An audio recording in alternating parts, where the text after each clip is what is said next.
Hello, magandang araw na naman sa inyo mga ka-TH all over the world. Welcome back to our channel. Kumusta kayong lahat? Shout out sa ating mga workers dyan sa abroad, in Riyadh, in Saudi Arabia, also in Doha, in Qatar, Indonesia, Malaysia, Korea, in California, also in Canada. Kumusta kayong lahat? At naaamoy ko na ang suman at kutsinta. The Christmas is just around the corner. Merry Christmas to you. Seek first the kingdom of God and His righteousness, and all of these good things will be given unto us, especially in this Yuletide season. At ako naman ay merong kunting paraffle as a Christmas token for you guys. At sa first 100 subscribers sa aking bagong channel, yan ay about history, science, and facts of human lives. Yan ang channel na Mount Suarez TV at yan ay subscribe nyo lang. At ang first 100 subscribers magmula sa araw na ito hanggang sa December 20 ay kasali na yan sa raffle. At isang manalo ng pinpointer, yan ay magagamit nyo inside the cave or tunnel. At ito yung aking channel na ang content niyan ay napaka-interesting about our nature, science, animals, and even human events. At ngayon ay tingnan natin paano i-decode or i-analyze itong mga matalinghagang mga bato na nakabaon na nakalinya na parabang meron silang itinuturo doon sa unahan. At ating tingnan sa aking analysis, sa aking partial decoding ngayon.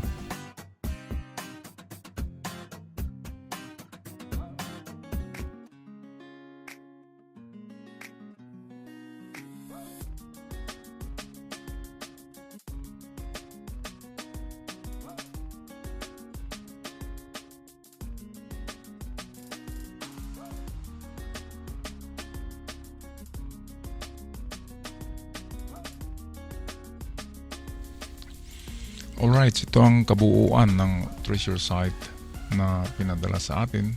Meron siyang kakaibang rock formation kasi nakahilira lahat at nakalinya. Talagang nakalinya siya. Ayan.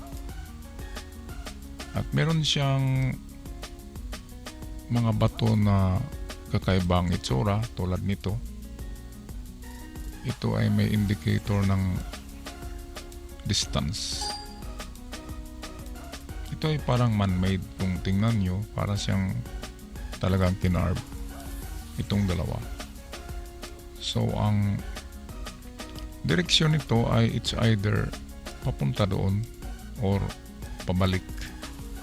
Pero sa palagay ko hindi naman ito babalik. Hindi na siya babalik kasi sa unahan nito ang pinanggalingan nito ay punong kahoy at parang galing sa punong kahoy parang nagtuturo siya papunta sa unahan.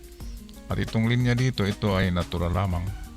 That is natural cut lines. Ito ay parang gawa ng tools. Okay, at tingnan natin ang ibang picture. Ito, kung tingnan natin, ay parang meron siyang modified arrow. Ito guys. Yan ay modified arrow. Ganyan. Parang letter Y siya na nagtuturo papunta rin doon. Kasama nitong dalawa ay nagtuturo din sila papunta doon. Kasama na rin itong shape ng bato na parang paa ang itsura. Ay papunta doon ng kanyang hakbang kung yan man ay isang paa. Okay, at tingnan na natin ang kabuuan na picture. Ito yan.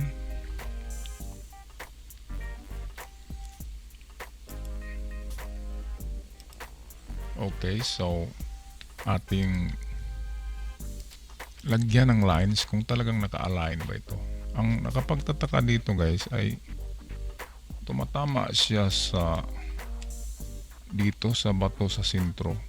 Ayan. Tumatama din dito sa tuktok papunta dito. Kaya tuloy nag-isip ang ating mga ka-TH dyan na ito ay talagang sadyang ibinaon ng mga bato as a marker and pointer going to the buried Yamashita treasure na tinatawag natin. At bakit naman nasabi nila yan? Kasi merong, i-drawing natin, merong matandang puno diyan, tinatawag na centennial tree sa banda rito. Dito ay may punong baliti ba yun o akasya na centennial tree at nakalinya ang puno diyan papunta dito. Ngayon kung kayo guys ang magbaon, kung tayo ang magbaon ng treasure dyan, kung dito natin ibabaon under the tree, maglagay ba tayo ng mga bato? Ano sa palagay nyo? Maglagay pa kaya tayo ng 3 nakahilira na bato dyan? Or isang bato lang ilalagay natin kung under the tree ang treasure, di ba? Kasi itong mga bato na ito parang may tinuturo sila sa unahan.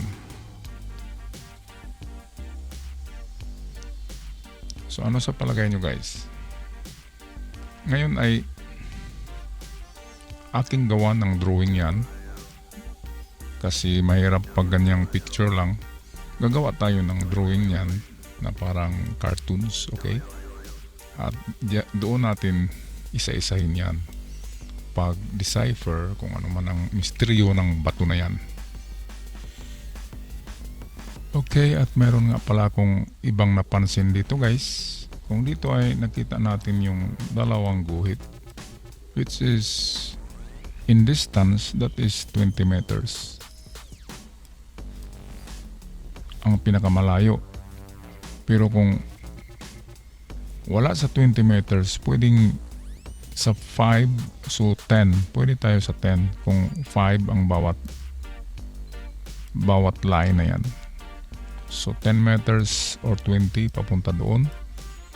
Dito guys, itong arrow dito na letter Y, yan ay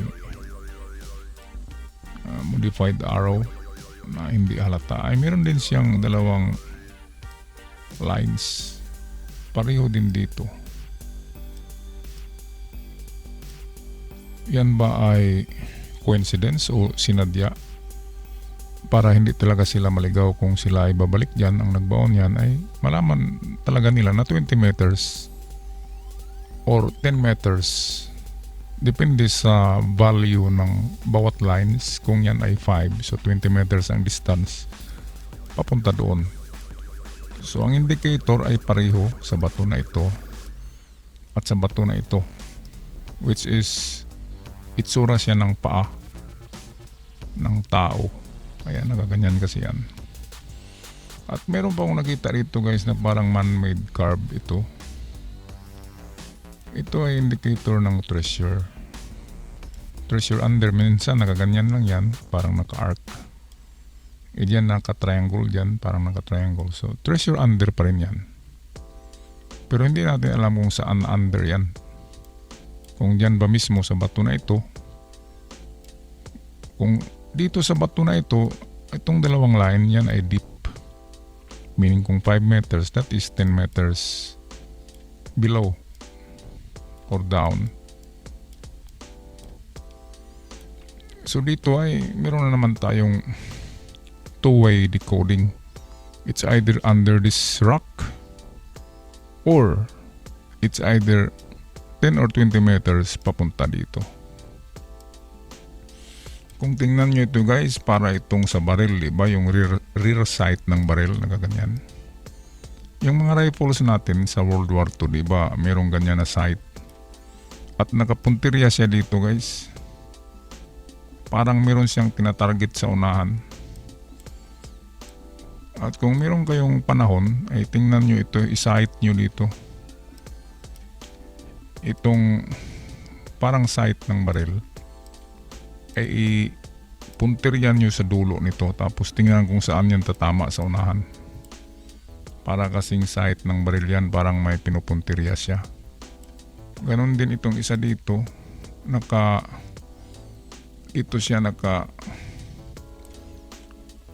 straight din siya. Hindi natin alam kung ano talaga ang sadya ng mga bato na yan. Bakit ganyan yan na pagkabaon nila na sadyang na linya, naka-align. parang front sight ng baril tsaka rear sight. Meaning may pinupuntirya yan sa unahan. Papunta talaga dito. Ito ay parang rear sight. At ito yung front sight, itong dalawa. Okay, so ang unang method nito guys ay kasi mayroong sign dito na treasure under. Tapos kung ito ay indicator itong dalawang guhit ng lalim, ito. So meaning to say, ang treasure ay dito, under these rocks. Which is 10 meters ang lalim. Kung dyan, pero kung nasa unahan, kasi para siyang baril na may tinatarget sa unahan. Kung sa unahan, 10 and 20 meters ang distance. Okay, at tingnan na natin ang aking drawing. Alright guys, ito yung kanyang side view kung ating tingnan. Galing ito sa picture na ginawa ko. Ito yung old centennial tree na kung saan ay ang kahoy ay isa sa mga marker ng Japanese treasure. Pag yan ay 100-year-old tree. At ang kulang na lang dito guys ay yung presence of creek or small rivers or yung maliit na waterfalls. Kung meron dyan sa palibot na ganyan, yan ay treasure site talaga. Kasi hindi magbaon ang Hapon ng mga treasure sa bundok pag wala yung tatlo na yan. Palagi silang merong tatlong palatandaan. Okay, at dahil sa ang equivalent nitong dalawang guhit ay 20 or 10 to 20 meters. Kung ang isang guhit ay 5 meters, that is 10. Kung yan ay 10 meters, that is 20. So, pwede dito tayo maghukay papunta. Una, na test dig ay 10 meters. Dito, at kung wala dito, pangalawa ay 20 meters distance. Galing sa paa na yan. Yung itong parang paa na stone shape or rock na hugis paa, dyan tayo mag-umpisa ng sukat. At dito yung ating 20 meters. So dalawang distances lang, yan ang unang option. Sa pangalawang option, ito yung first. Ang pangalawang pagpipilian natin na method ay dahil mayroong indicator dito na treasure under sign, ay dito tayo maghukay guys under the stone kung saan mayroong symbol na treasure under. At yung dalawang guhit dito sa gilid, kung lalim yan, that is 5 meters each lines. So there is 10 meters deep ang lalim ng treasure dyan. Kung meron ay 10 meters deep. So dito ang hukay, pababa. Test dig, wag munang dumiretso sa 10 meters. Test dig ng 2 meters. At kung meron kayong makitang mga bagay na gawa ng tao, meaning merong treasure below or under this rock na merong sign na treasure under. Ito. Itong bato na guys. Itong bato na ito ay merong treasure under yan. Pero kung wala dyan, ito ang tinuturo ng paa ay papunta doon. Which is dalawang distances ang ating itry paghukay. In test dig na 2 meters lang bawat isa niyan.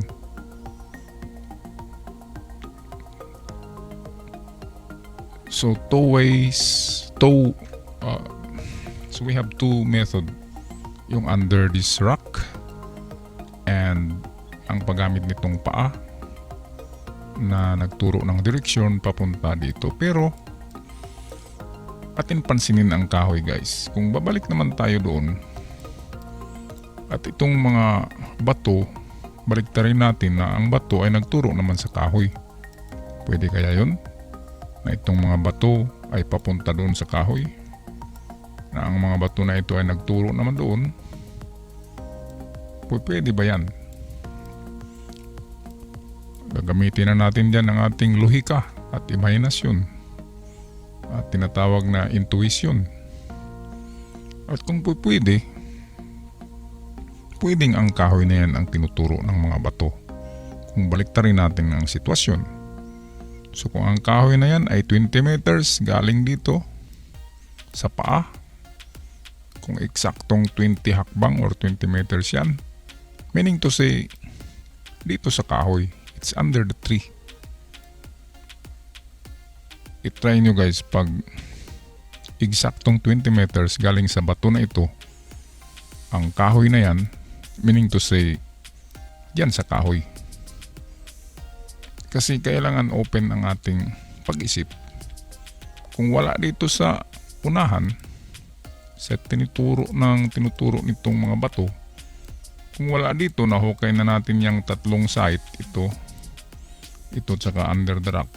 Kung wala talaga, baliktarin natin ang sitwasyon. Ang bato naman ang magturo sa kahoy, ayan, pabalik. Yan. At kung eksaktong ang pag-testing niyan, kung eksaktong 10 or 20 meters ang distance niyan ng kahoy na yan, meaning to say ang kahoy ang tinuturo ng mga bato na yan. Kaya yan ay nakalinya at nakaturo yan sa kahoy. So tatlong method lang ang nagamit natin guys. Una, ginamit natin ang paa as a pointer to the treasure. So una itong paa, pangalawa itong under the rock sign, at ang pangatlo ay sa kahoy. Bumalik tayo. Okay guys, sana naman ay napatnubayan ako ng magandang ideya at magandang pag-iisip ngayon. Sana ay natumbok ko ang misteryo ng mga bato na yan.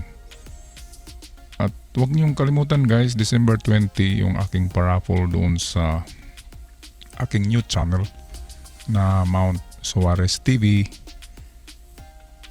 Mag-subscribe lang kayo doon, mag-like ng ilang video, at dapat palagi nandun kayo nag-comment.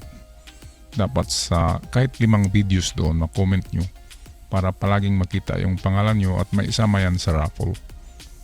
Yun ay pinpointer na magagamit nyo kung mag-detect kayo ng metal sa mga dingding ng yungib or cave. Okay, at medyo mahaba na ang ating diskusyon ngayon. Surigao-san, magpaalam na. Merry Christmas to all.